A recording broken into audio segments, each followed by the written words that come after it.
નમસ્કાર, TV13ના ડિજિટલ પ્લેટફોર્મમાં આપનું સ્વાગત છે। સમગ્ર દેશભરની રાજનીતિ હોય કે ગુજરાતની રાજનીતિ હોય, પરંતુ જ્યારે ચૂંટણીનો સમય આવે, ચૂંટણીનો માહોલ ઊભો થાય, એ સમયે વિવિધ સમાજો સક્રિય થતા જોવા મળતા હોય છે। સમાજ દ્વારા મહાસંમેલનનું આયોજન કરવામાં આવે છે। ત્યારે અલગ અલગ પરિબળો પર, રાજકીય પાસાઓ પર ધ્યાન આપવામાં આવે ત્યારે ઘણા બધા જાતિવાદના પરિબળો પણ અસર કરતા જોવા મળે છે। એવામાં સમાજવાદની રાજનીતિ પણ વધારે સક્રિય જોવા મળતી હોય। ચૂંટણી આવતા પહેલાં વિવિધ સમાજો દ્વારા મહાસંમેલનો યોજવામાં આવે છે। આજે વાત છે ઠાકોર સમાજના મહાસંમેલનની કે 26મી જાન્યુઆરી એટલે કે પ્રજાસત્તાક દિવસે રાત્રે 3 વાગે ગાંધીનગર ખાતે મહાસંમેલનનું આયોજન।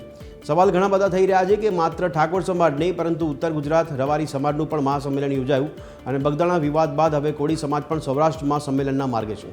સવાલ એટલા માટે થઈ રહ્યા છે કે આ સંમેલનોનો માહોલ અત્યારે રાજ્યમાં જામ્યો છે।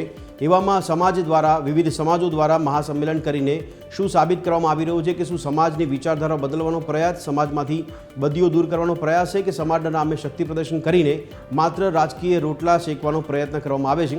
ત્યારે વિવિધ પ્રકારના સવાલો સાથે એ સમજવાનો પ્રયત્ન કરીશું કે રાજકીય રીતે અને સામાજિક રીતે આ જ્યારે મહાસંમેલન યોજાય ત્યારે તેના પડઘા કેવા પડતા હોય છે। શું સામાજિક પરિબળો હોય કે પછી રાજકીય પરિબળો હોય તેની સમીકરણો બદલવાની રાજનીતિ રમવામાં આવી રહી છે કે કેમ? સવાલ એટલા માટે થઈ રહ્યા છે કે સમાજના નેતાઓ સમાજના નામે રાજનીતિ કરી સત્તામાં આવ્યા બાદ સમાજનું કેટલું વિચારે છે, અને એટલા માટે આજે ખાસ વાત કરીશું આપણે કે સમાજનો વિકાસ કેટલો કે સમાજના નામે માત્ર રાજનીતિ। મળી રાત્રે 8 વાગે ચર્ચા છડી ચોકમાં।